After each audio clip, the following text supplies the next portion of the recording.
मंदिर के इस YouTube चैनल पर आपका हार्दिक स्वागत है। आज हम इस पार्ट का सेकंड लास्ट टॉपिक शुरू करने जा रहे हैं और वो है क्वांटम संख्याएं। देखो, हम 10th में पढ़ चुके हैं कि तत्वों का इलेक्ट्रॉनिक विन्यास किस प्रकार से लिखा जाता है और कक्षक जो होते हैं उन कक्षकों में इलेक्ट्रॉन किस प्रकार से भरे जाते हैं, कोष में इलेक्ट्रॉन कैसे रहते हैं। तो ये सब चीजों को समझने के लिए यहां पर ये वर्ड आ रहा है क्वांटम संख्या। क्वांटम संख्या का मतलब होता है कि कोई भी परमाणु जो होता है उस परमाणु के अंदर इलेक्ट्रॉन जो चक्कर लगाते हैं नाभिक के चारों ओर, है ना, तो ये जो इलेक्ट्रॉन होते हैं, इन इलेक्ट्रॉन की प्रकृति किस प्रकार की होगी, इन इलेक्ट्रॉन का चुंबकीय क्षेत्र में या चुंबकीय क्षेत्र की अनुपस्थिति में किस प्रकार से विन्यास रहता है, कक्षकों में ये किस प्रकार से रहते हैं, तो उन सब की जानकारी के लिए कुछ नियतांक दिए गए हैं। क्या दिए गए हैं? नियतांक। और उन नियतांकों को हम क्या कहते हैं? क्वांटम संख्याएं कहते हैं। ठीक है ना, वापस सुन लीजिएगा। किसी भी परमाणु के अंदर उपस्थित प्रत्येक इलेक्ट्रॉन की स्थिति, उसकी ऊर्जा, उसके विन्यास या कक्षकों में किस प्रकार से रहते हैं, उन सब की जानकारी के लिए, उन सब के मान मतलब उनको ज्ञात करने के लिए जिन नियतांकों की आवश्यकता होती है उन्हें हम क्वांटम संख्या के नाम से जानते हैं। और ये क्वांटम संख्याएं मुख्य रूप से 4 प्रकार की होती है। देखो, ये 4 प्रकार की होती है और इन 4 प्रकार में सबसे पहली आएगी जिसे कहते हैं मुख्य क्वांटम संख्या। ठीक है। दूसरी आएगी द्विगंशी या भौम क्वांटम संख्या। ठीक है। और तीसरी आएगी चुंबकीय क्वांटम संख्या। कौन सी? चुंबकीय क्वांटम संख्या। और चौथी आती है इसके अंदर, वो है चक्रण क्वांटम संख्या। ठीक है ना। मुख्य यानी प्रिंसिपल क्वांटम नंबर, द्विगंशी यानी एजीम्यूथल, चुंबकीय मैग्नेटिक, और चक्रण होता है स्पिन या स्पाइन क्वांटम नंबर के नाम से जाना जाता है। इनको दर्शाते हैं स्मॉल एन के द्वारा, इसको दर्शाते हैं स्मॉल एल के द्वारा, इसको दर्शाते हैं स्मॉल एम के द्वारा, और चक्रण क्वांटम संख्या को ms या s के द्वारा भी हम इसे दर्शा सकते हैं। तो ये हमारे सिलेबस के हिसाब से इसमें ये मुख्य रूप से 4 प्रकार की क्वांटम संख्या है। तो आज हम शुरुआत करने जा रहे हैं मुख्य क्वांटम संख्या से शुरुआत करते हैं अपन। ठीक है। तो देखिए, सबसे पहले आती है वो है मुख्य क्वांटम संख्या, जिसे हम कहते हैं प्रिंसिपल क्वांटम नंबर। अब ये क्या होती है, तो इसके बारे में आप पहले से भी बहुत चीजें जानते हो। मुख्य क्वांटम संख्या, अब देखो समझना कैसे है इसको ना, हम पॉइंटों के अंदर लेते हैं। जैसे इसमें सबसे पहला पॉइंट आएगा कि इसे स्मॉल एन द्वारा दर्शाते हैं। किसके द्वारा? स्मॉल एन के द्वारा दर्शाते हैं मुख्य क्वांटम संख्या को, न्यू। ठीक है। अब आपको याद है, हम जब इलेक्ट्रॉनिक विन्यास लिखते हैं या कोष के अंदर इलेक्ट्रॉन भरते हैं के, एल, एम और एन के अंदर, है ना, तो उसमें हम कहते हैं ना इलेक्ट्रॉन 2n² के द्वारा भरे जाते हैं। अपन ने पढ़ा है नील्स बोहर के परमाणु मॉडल में, जिसमें नील्स बोहर ने बताया था कि प्रत्येक कोष में इलेक्ट्रॉन भरने का सूत्र होता है 2n², और वहां पर n का मान हमने लिया था 1, 2, 3 और 4 के, एल, एम और n के लिए, है ना। तो ये n वही है क्वांटम संख्या के रूप में जिसे दर्शाया जाता है। दूसरा पॉइंट आता है इसका कि यह इलेक्ट्रॉन की नाभिक से औसत दूरी को दर्शाती है। किसकी? औसत दूरी। औसत दूरी का मतलब यह है कि जैसे मान लो हम आगे अपन इसको और थोड़ा विस्तार से लूंगा मैं अभी, कि इलेक्ट्रॉन है, जैसे किसी परमाणु के अंदर 15 इलेक्ट्रॉन है, ठीक है। अब 15 इलेक्ट्रॉन के हिसाब से आप 2n² है, तो पहली कक्षा में कितने आए, दूसरी में कितने आए, तीसरी में, ऐसे करके जब अपन संख्या गिनेंगे और 15वां इलेक्ट्रॉन बता सकते हैं कि k में है, l में है, m है या n, तो अब 15 आ रहा है ना, तो 2, 8 और 7 हो गए, तो 7वां नंबर कहाँ है, सॉरी 2, 8 और 5 हो गए, तो पहले कोष में 2, दूसरे में 8 है ना, और तीसरे कोष में आ जाएगा आपके 15वां इलेक्ट्रॉन। तो 15वां इलेक्ट्रॉन किस में आ रहा है, तो क्या m के अंदर आ रहा है या l के अंदर आ रहा है या n के अंदर आ रहा है। इस प्रकार से हम नाभिक से इलेक्ट्रॉन की दूरी को बता सकते हैं कि हाँ भाई ये इलेक्ट्रॉन वहां पर स्थित होगा, ठीक है। तीसरा पॉइंट ये कहता है यहां पर कि जो ये मुख्य क्वांटम संख्या है, इसका मान हम जो मुख्य ऊर्जा स्तर होते हैं उस स्तर के लिए निम्न प्रकार से दर्शाते हैं। निम्न प्रकार है, जैसे k के लिए मुख्य क्वांटम संख्या का मान 1 होता है, l के लिए 2, m के लिए 3 और n के लिए कितना होता है, 4 होता है। ये इसके अंदर मान दिए गए हैं, किसके, n के मान, ठीक है। तो देखो क्या कहता है ये, सबसे पहली चीज कि इसे स्मॉल n द्वारा प्रदर्शित करते हैं। दूसरा, यह इलेक्ट्रॉन की नाभिक से औसत दूरी को प्रदर्शित करती है। तीसरा, हमने कहा कि मुख्य क्वांटम संख्या का मान मुख्य ऊर्जा स्तर, या हम इसे क्या कह सकते हैं, कोष, क्या कह सकते हैं, कोष। तो कोष के लिए इसका मान k के लिए 1, 2 का मान मतलब l के लिए 2, m 3 और n के लिए क्या होता है, 4 के रूप में दर्शाया जाता है, ठीक है। और लास्ट पॉइंट इसका यही होगा कि किसी भी कक्षक जो होता है, कोई भी कक्षक है, देखिए क्या कर रहे हैं, इस कक्षकों में मतलब उप कक्षक की संख्या, अधिकतम संख्या को n² के द्वारा दर्शाया जा सकता है। यानी हम ये कह सकते हैं कि किसी भी कोष में, देखिए ये थोड़ा सा ध्यान रखिएगा, किसी भी कोष में कक्षकों की अधिकतम संख्या को n² द्वारा हम प्रदर्शित करते हैं। यानी इनमें जो ये जो कोष है, इनके अंदर जो कक्षक पाए जाते हैं, उन कक्षकों की अधिकतम संख्या को हम किसके द्वारा, n² के द्वारा दर्शाते हैं। और प्रत्येक कक्षक में इलेक्ट्रॉन की संख्या को जब अपन भरते हैं तो वो 2n² के द्वारा भरा जाता है। तो आप पहले एक बार इसका स्क्रीनशॉट ले लो, ओके। अब देखिए मैं ये वापस बता रहा हूं, चौथा पॉइंट अपन ये ले रहे थे,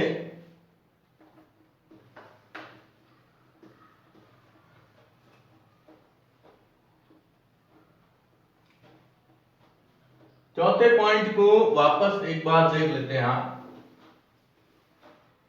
ये कह रहा है कि किसी भी कोष में जो कोष होते हैं, ठीक है ना, इन कोष में कक्षकों की संख्या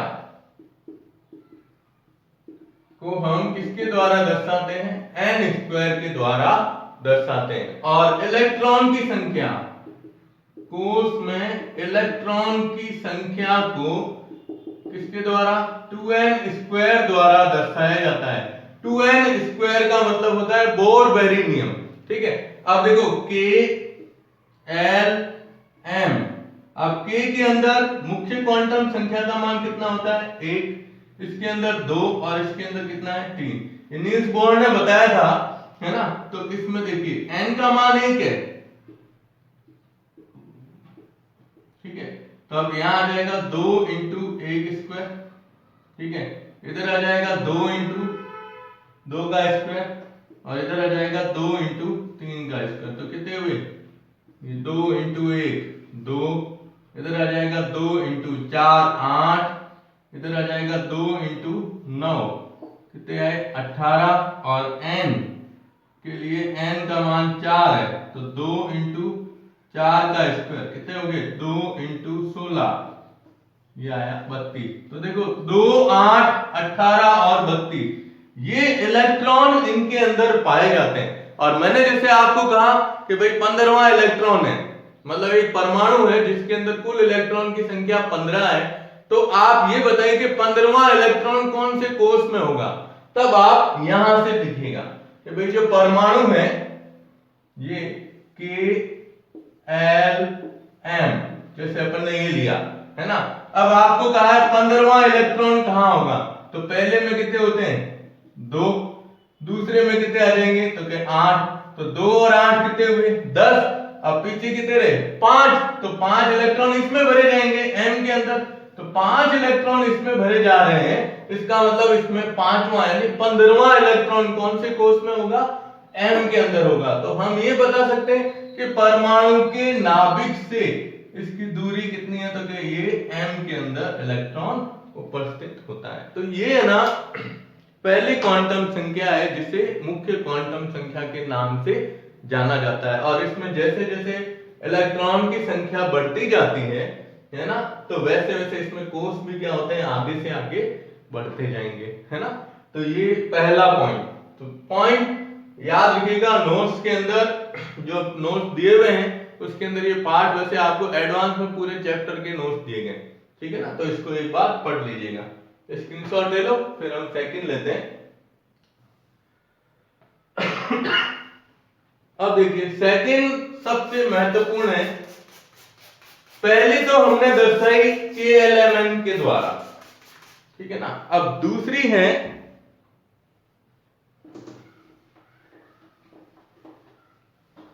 ये आती है द्विगंशी क्वांटम संख्या। कौन सी? द्विगंशी क्वांटम संख्या, या इसका दूसरा नाम है बोहम।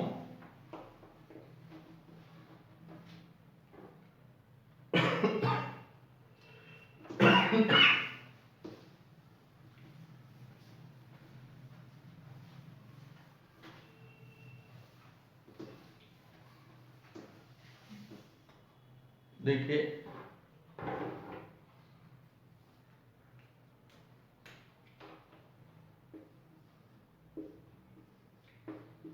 द्विगंशी या बोहम क्वांटम संख्या। देखो सभी क्वांटम संख्याएं एक दूसरे से जुड़ी हुई है, ये याद रखिएगा आप, ठीक है। पहले हमने पढ़ी है मुख्य क्वांटम संख्या, जिसके अंदर अपन ने बात की है के, एल, एम और एन की। ये क्वांटम संख्या जो है ना, इसकी खोज की थी सोमरफेल्ड ने। किसने? सोमरफेल्ड साइंटिस्ट थे। जैसे रदरफोर्ड और जे थॉमसन, नील्स बोहर, जिन्होंने अपने अलग अलग परमाणु मॉडल दिए थे, उसी प्रकार से सोमरफेल्ड ने भी अपना एक परमाणु मॉडल दिया था। और उस परमाणु मॉडल में यह कहा गया है कि ये जो हम परमाणु की संरचना के अंदर ये जो कोष ले रहे हैं के, एल, एम और एन, है ना, तो इन्होंने कहा कि ये जो प्रत्येक कोष है ये वाला, ये खुद भी कई छोटे छोटे उपकोष के अंदर विभक्त होता है, ठीक है ना। और वो उपकोष इसके अंदर जब पाए जाते हैं तो उसको हम दीर्घ वृत्ताकार पथ के अंदर प्रदर्शित करते हैं। यानी जैसे ये के है ना, तो के अंदर भी कई छोटे छोटे क्या होंगे दीर्घ वृत्ताकार या वृत्ताकार इस तरह से उपकोष पाए जाते हैं। और उन उपकोष को इन्होंने मुख्य रूप से 4 भागों में बांटा है, ठीक है। चलिए देखो क्या कहते हैं ये कि द्विगंशी क्वांटम संख्या का मतलब ये होता है कि ऐसे कक्षक या कोष जो होते हैं जिनको अन्य और छोटे उप ऊर्जा स्तर में बांटा गया है, या ये कह सकते हो आप कि ये द्विगंशी क्वांटम संख्या के रूप में इन्हें जाने जाते हैं। ये आपने पढ़े हैं इनके नाम S, P, D और F। ये मुख्य रूप से 4 उपकक्षक होते हैं। उपकक्षक भी कह सकते हो या उपकोष भी कह सकते हो या उप ऊर्जा स्तर के रूप में भी इन्हें हम बता सकते हैं। यानी ये चुंबकीय क्षेत्र की अनुपस्थिति के अंदर, ध्यान से सुनिएगा, चुंबकीय क्षेत्र की अनुपस्थिति में किसी भी इलेक्ट्रॉन के विन्यास अभिविन्यास को प्रदर्शित करने वाली जो क्वांटम संख्या होती है, उस क्वांटम संख्या को हम द्विगंशी क्वांटम संख्या के नाम से जानते हैं। और इस द्विगंशी क्वांटम संख्या को स्मॉल l द्वारा क्या करते हैं, प्रदर्शित किया जाता है। ठीक है, और इसके अंदर ये मुख्य रूप से 4 उपकोष है। ये कैसे होता है कि जैसे ये K है, तो K के अंदर जैसे दीर्घ वृत्ताकार पथ, ठीक है, दीर्घ वृत्ताकार पथ भी होगा और कई गोलाकार पथ भी होंगे। इस तरह से ये भी कई भागों में डिवाइड होता है, ये भी कई भागों में, और इनमें इलेक्ट्रॉन उसी प्रकार चक्कर लगाते हैं जैसे इनके अंदर इलेक्ट्रॉन नाभिक के चारों ओर चक्कर लगाएंगे। ठीक है, अब ये परमाणु मॉडल तो चलो उनका फेल हो गया, लेकिन जो इन्होंने ये क्वांटम संख्या के बारे में बताया था वो बहुत सही सटीक रूप से क्या होता है, कारगर माना गया है ना। तो अब आप देखो इसके अंदर sp/df के बारे में अपन बात करते हैं। तो sp/d और f आवर्त सारणी में आपने पढ़ा है, s block, p block, d block और f ब्लॉक। s को बोलते हैं शार्प, p को बोलते हैं प्रिंसिपल, ठीक है, d डिफ्यूज और f होता है फंडामेंटल।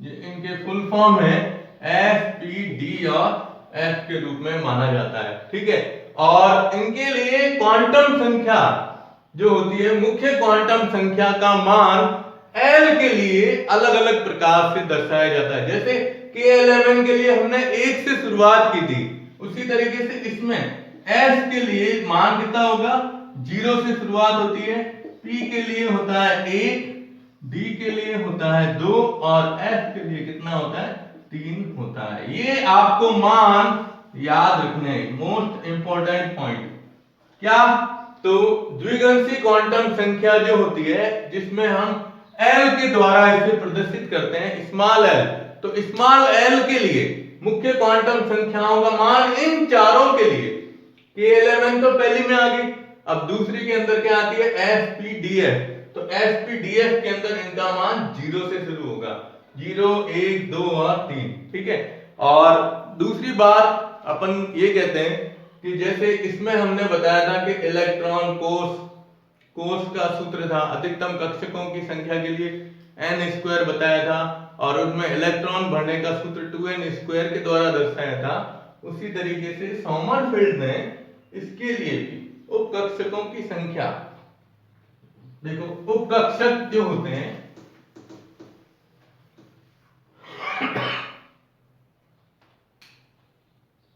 तो उपकक्षक में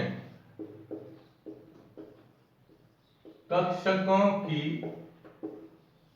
संख्या 12+1 सूत्र के द्वारा ज्ञात की जाती है। 12+1 के द्वारा उपकक्षक में कक्षकों की संख्या को ज्ञात किया जाता है। कैसे ज्ञात करते हैं, तो यहां हम जानते हैं ना, sp/d और f के मान हमारे पास पड़े है ना। तो जैसे s है तो s के लिए कितना आएगा, तो s के लिए l का मान 0 है, ये क्या है, l के मान है ना। अब s के लिए निकालोगे तो देखो 2 × 0+1 कितना आया, 1। आपको याद है अपन इसमें एक ब्लॉक बनाते हैं, s एक ही बताते हैं अपन, है ना। फिर p के लिए अगर अपन लेते हैं तो 2 × 1+1 तो क्या आता है, 3, है ना। p के अंदर यूं 3 बॉक्स बनाए जाते हैं, एक के अंदर 3। इसी तरह से d में 5 और f में कितने होते हैं, 7 होते हैं, है ना। तो ये हम sp/d और f में कक्षकों की संख्या, इसमें इलेक्ट्रॉन भरने का सूत्र तो अपन किसके अंदर लेंगे, आगे ये चुंबकीय क्वांटम संख्या के अंदर इसको दोबारा रिपीट किया जाएगा।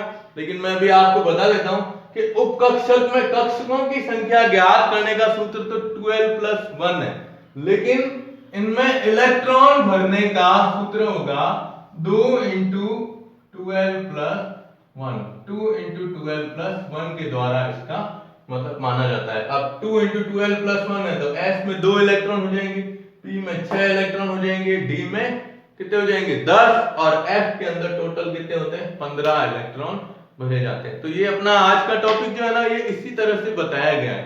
ठीक है, चलिए पहले आप इसका स्क्रीनशॉट ले लो, फिर मैं इसको थोड़ा और आगे बता देता हूं। ठीक है, देखिए अब इसमें क्या है कि हमारे पास ये सूत्र वगैरह तो पड़े हैं, है ना। अब L का मान किस प्रकार से, L और N के मान में किस प्रकार से संबंध बताया गया है कि भाई इनके उपकोष का निर्धारण किस प्रकार से किया जाएगा, वो देखिए आप।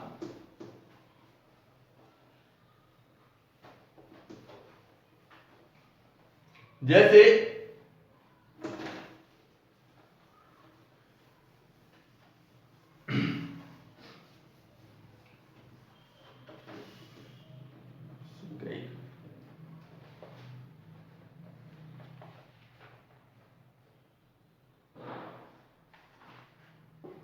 देखो जैसे N फिर L और फिर उपकोष कौन कौन से हो सकते हैं, इसमें क्या संभावनाएं रहती है वो देखो आप।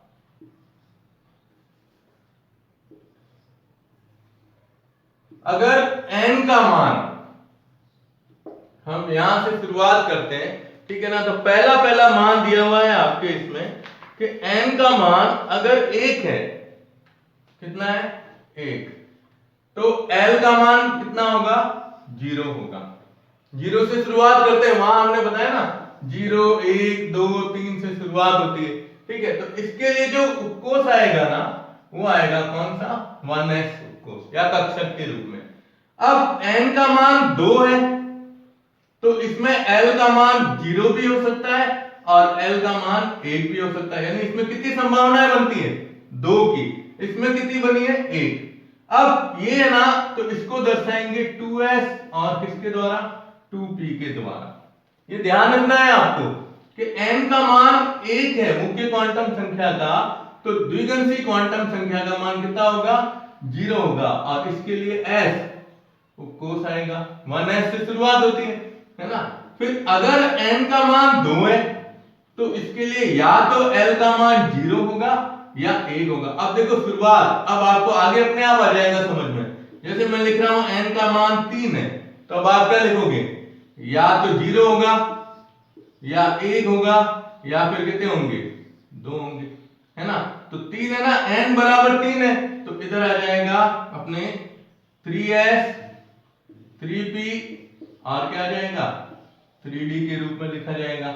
आगे क्या लिखना है s p और d लिखना है, इसमें s था फिर s p आया फिर s p d, है ना। और फिर हम जैसे n का मान 4 रखते हैं तो 4 के लिए L का मान 0 भी हो सकता है 1 भी हो सकता है 2 भी हो सकता है और 3। देखो टोटल कितने आए 4, तो अब 4 के हिसाब से देखो ये 4 है ना तो इधर आ जाएगा 4s 4p 4d और 4f के रूप में दर्शा सकते हैं। ये मान और ये आपको बताना है, संकेत है एक तरह से कि भाई अगर मुख्य क्वांटम संख्या और ये द्विगंशी क्वांटम संख्या में संबंध बताना है तो आप ये बता सकते हो कि n मुख्य क्वांटम संख्या है, L क्या है द्विगंशी क्वांटम संख्या है, तो इन दोनों से उपकोष का निर्धारण किस प्रकार से किया जाता है। ठीक है, तो आज अपन ने ये मुख्य रूप से 2 क्वांटम संख्याएं लिए। पहली है मुख्य क्वांटम संख्या जिसे स्मॉल n के द्वारा दर्शाते हैं